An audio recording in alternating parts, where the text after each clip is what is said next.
Hey everybody, welcome back to Andertons TV. It's great to have Ben with us again. It's lovely to be here. And it's, as I expect you've probably realised as soon as you turn the internet on today, Fender have released a new guitar from the Acoustasonic series. A few years ago now, if we hold up the blue one, Fender released the original Acoustasonic, the USA-made Acoustasonic at the Namm show. I'm not sure that anybody really knew what to expect. No. It was pretty diversive and sort of polarized the guitar community. Some people loved it, some people hated it. It was hugely successful. Fender, I think, within 2 weeks of announcing it, Fender had pre-sold everything that they could make for the next year. I was going to say, didn't it really take them by surprise how popular it was? But one of the commonest comments probably was, if it was just a bit more affordable, I would love that guitar, because the original one came out at quite a sort of a pro price point. And this is what Acoustasonic Player is. It's a more affordable version of the USA Acoustasonic. We've got 4 guitars with us today from the Player series. They're all the Telecaster shape. That's the only one that they've released so far. 4 different colours: burst, white, butterscotch and black. And we're basically just going to go through what's the difference between this and the USA one. We're going to plug it in next to a regular one, a regular acoustic, so you can kind of get some differences. And that's the little video. All right. I guess the first thing to say is there's probably more similarities than there are differences, right? Certainly in construction, yeah. I mean, looking at them and picking them up, the bodies are, they feel identical. It's kind of crazy because these will be made in the Player series will be made in Ensenada in their Fender's own Mexican factory. Regular Acoustasonics made in Corona, California, out of the same factory that all the other USA stuff comes out of. The bodies and the necks are dimensionally and materially identical. Yeah, they feel the same. Like so mahogany body, spruce top, mahogany neck. There is a difference on the fretboard. So rosewood on the Player, ebony, beautiful kind of figured ebony on the USA version. Tuners are the same, knobs are the same, gig bag is the same. Lovely gig bag, by the way, really nice gig bag. So from that perspective, you would be forgiven for really not noticing any difference in the feel and the weight and of the guitars if you tried the two. However, where there is quite a big difference is the electrics. Player is designed to be more simplistic. And there's also a difference, I suppose it's sort of electrics-wise as well. The American one has a lithium rechargeable battery to make it all work. Just on the jack socket there? Yep, and Player is a conventional 9-volt battery to make it work. Yeah, I mean, you heard Ben in that opening segment play all 6 of the sounds in the guitar. What we didn't do was use the blend control to get sort of in-betweeny sounds. But do you want to sort of go through your... Sure. So what do you think of Player? I mean, it's like I say, to actually pick it up and play it, it plays exactly the same as USA one, which is great because they play really nicely.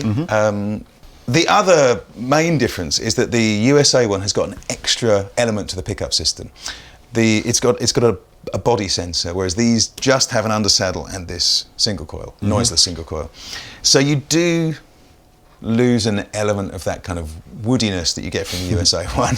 But, you know, given the construction, it's a subtle difference. Let's get into the actual comparisons then. So, as you heard Ben playing on there, really, in real sort of simplistic layman's terms, position 3 is your acoustic tones, position 1 is your Telecaster tones, and position 2 are these sort of, I quite like them, but I kind of feel they're not really in one camp or another. Position 2 is just the piezo pickup on its own, either completely clean and straight through, or with an element of distortion on it. Fender refer to that mode as its lo-fi mode. I think guitar players will probably have some fun putting that mode into pedals, using it maybe into electric amps rather than acoustic amps. We, by the way, today are doing everything straight into our interface. So we're not sort of colouring the sound with an acoustic amp or an electric amp or anything like that. Of course, if you go, I mean, there are so many Acoustasonic videos out there.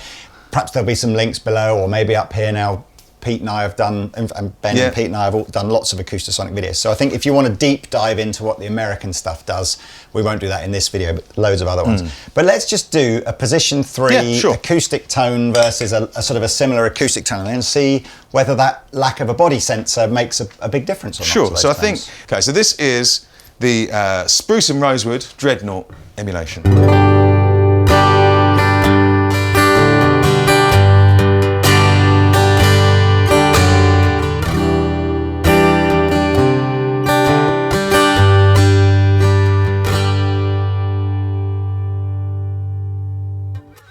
And here it is on the USA one.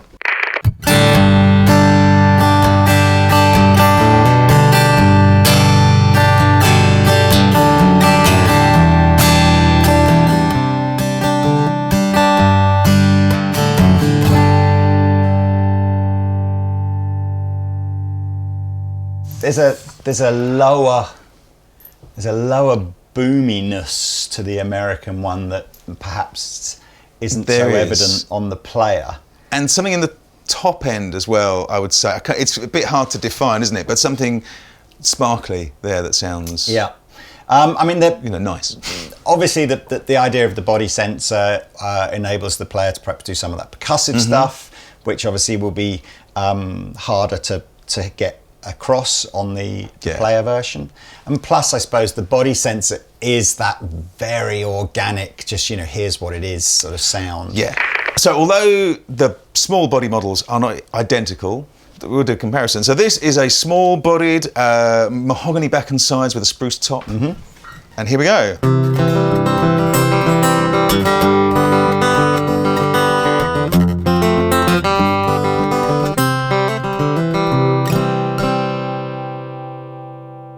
Sounds nice. Mm-hmm.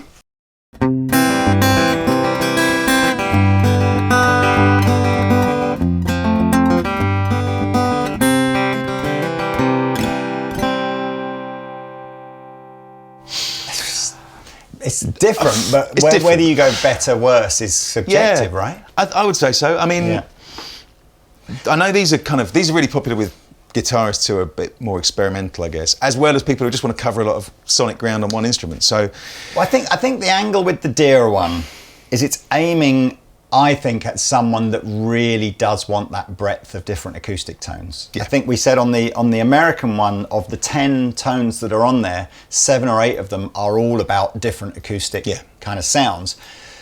On the Player, it's a little bit simpler and probably aiming, again, just at someone that goes, look, I just need a decent acoustic sound and boom, and then I just want basically a slightly dirty telly sound or something on the same guitar without necessarily getting too much into the intricacies of like, ooh, is my guitar going to sound like a Martin or a Loudon or an old Gibson or whatever it might be. Totally. So let's pop back to the Player, because let's look at the lo-fi setting, because the lo-fi setting is kind of, they didn't even really go there on the American one. So it is just the piezo completely, either completely clean or with some distortion on it. And actually, I suppose one of the things I do want to kind of compare is how does it sound against just, again, not a mic'd up acoustic. We kind of know that, you know, if you mic a real acoustic up, it probably does give you the best overall acoustic tone, but just a straightforward under saddle piezo acoustic setting. So let's try it. Just do the lo-fi ones on there, and then we'll plug this in and see where we go. So this is the clean lo-fi. So this is just the under saddle transducer. So it's got that classic piezo sound.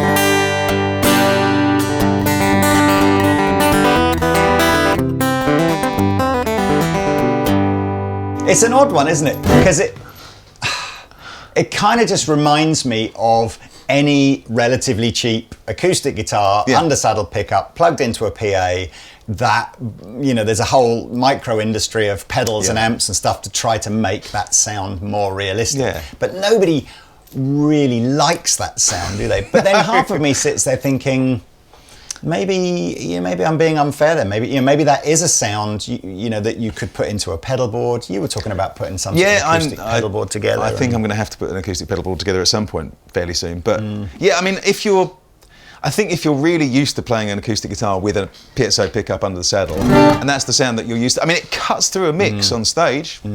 That's about the only good thing you can say for it. But yeah, I mean, if people like that sound, then it's good. And like I say, like we were talking about for the kind of more experimental player.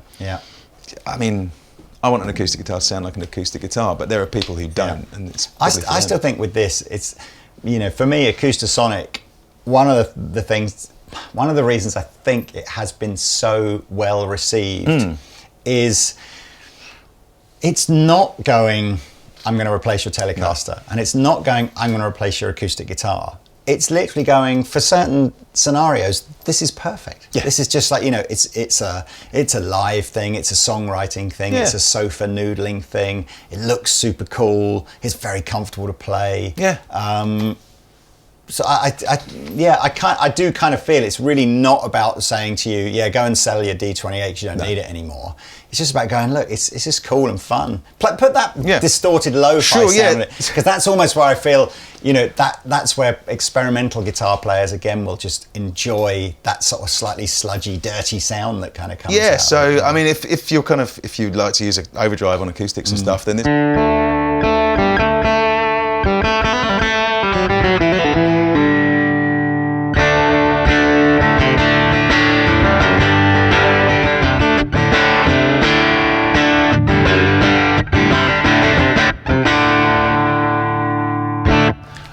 I don't have a problem with that as like a big intro to a rock tune that you're about to start getting the audience to sort of, you know, it's like, it's a good sound. I like it. It kind of makes me want to play Steve Earle tunes for some reason. I don't know why, but it's like I prefer that to the clean lo-fi. Me too. sound. I kind of feel that there's an angle with that clean lo-fi one that we haven't really got yet. You know, it's like I think people will play it. I kind of feel like what we should do, plug this in. Okay. And then maybe what we should do is just jump back to the Dreadnought setting on that and just see.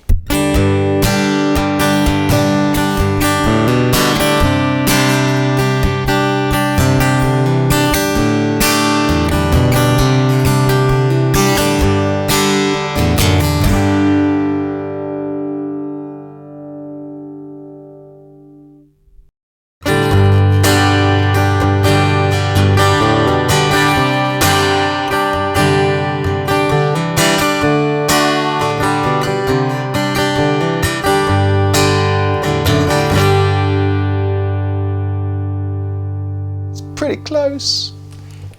Harder to tell in here because obviously what we're hearing in here is a mix of the sound coming out the speakers plus a big guitar in the room, whereas with that we're only really hearing the speakers. Can we try the blue one again just to sort of...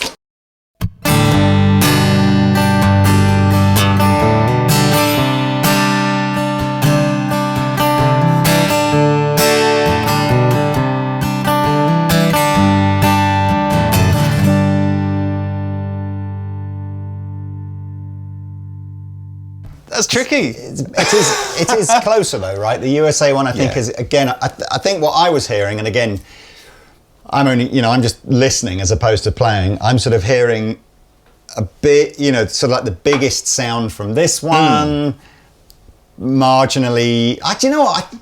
Difficult probably to hear the difference between the blue one and this one, and then that one just sounding like it was very close, but just lacking that sort of bassier sound. I kind of feel again. The minute you were playing that guitar in a band, it would be indistinguishable between the three. For a gigging situation, you wouldn't hear the difference at all. I mean, this, like you say, it's really hard to tell because we can obviously hear that one acoustically in the room. But I think this one comes really close. All right, well look, so I don't know how you guys are, what are you thinking so far? Comment below if you've got some thoughts or questions. We're going to finish up quickly just doing the Telecaster side of this. Now, what's very cool on Acoustasonic is the Telecaster modes are modelled to sound like they're coming out of an electric guitar amplifier, even though they aren't. You can basically, you don't change anything, you just carry on plugging into your PA or into your acoustic amplifier, but when you go to the Tele setting, it will give it that kind of more of an electric guitar kind of vibe, and I do like it. On the Acoustasonic Tele, because this is, again, when you look at the sort of the Strat and the Jazzmaster versions, they kind of changed the amount of gain that each one had. So the Tele had the least gain, and then the Strat had a bit more, and then the Jazzmaster had the most gain. Right. So really, when the two modes on this are very much about a very clean sound, like a fat Tele, mild, sort of driven sound. So let's have a little bit of a strum around on those and see how you get on.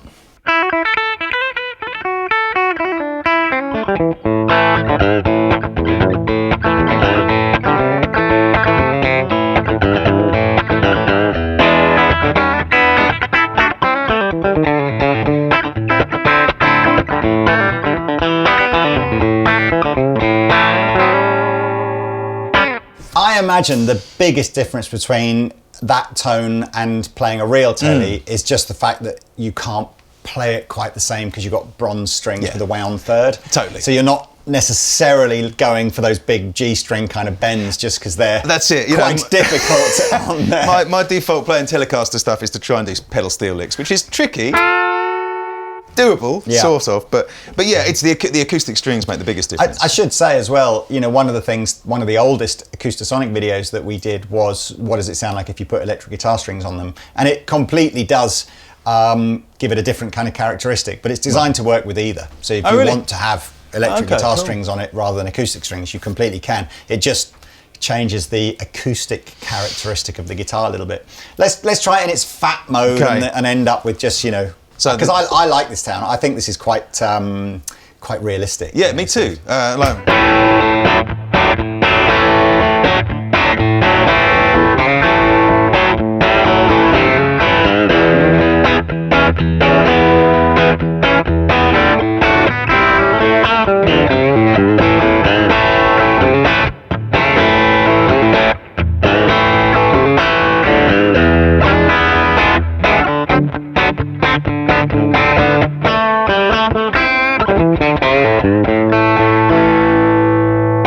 That's great, fun. man.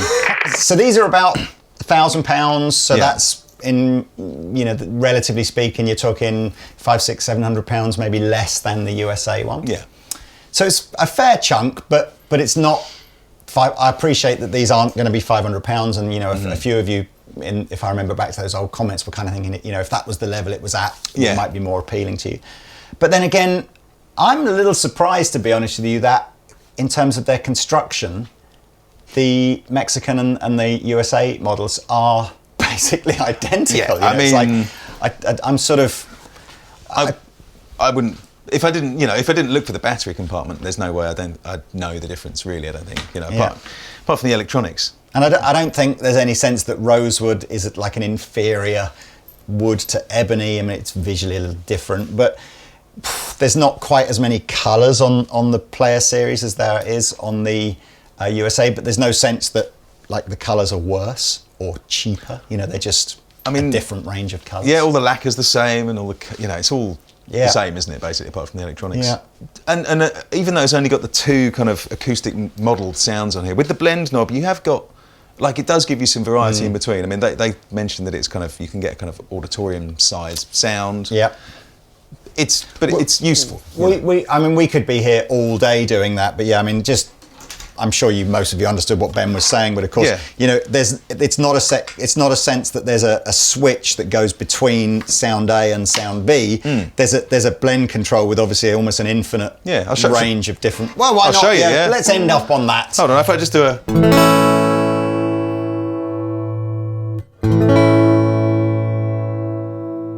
Small body, big body, and then kind of halfway. Medium body. Medium body. All right. Well, look. As I said before, it's kind of it's become Fender do an amazing job of doing these product launches now, and I'm sure on November the 16th, when this comes out, you will have the choice of about 56,000 different videos to watch on the Acoustasonic player. But I hope you've enjoyed ours. The guitars are in stock now, so Fender have made sure that, you know, if you've watched this video and you're all excited, you don't have to wait, which is cool. As I said, about £1,000 with the gig bag, ready to go. Nice job. Yeah. I am impressed. But most importantly, are you? What do you think? So comment below, because that's what it's for. Thank you, Ben, so much. Good Pleasure. to see you. And you. Or what's left of you. There we are. Also endorsed by Weight Watchers in the UK, Ben. Good job, though. You are looking trim. Thank you very much. Yes, thank you very much for watching, everybody. We shall see you in a video. See you next time. Tomorrow, probably.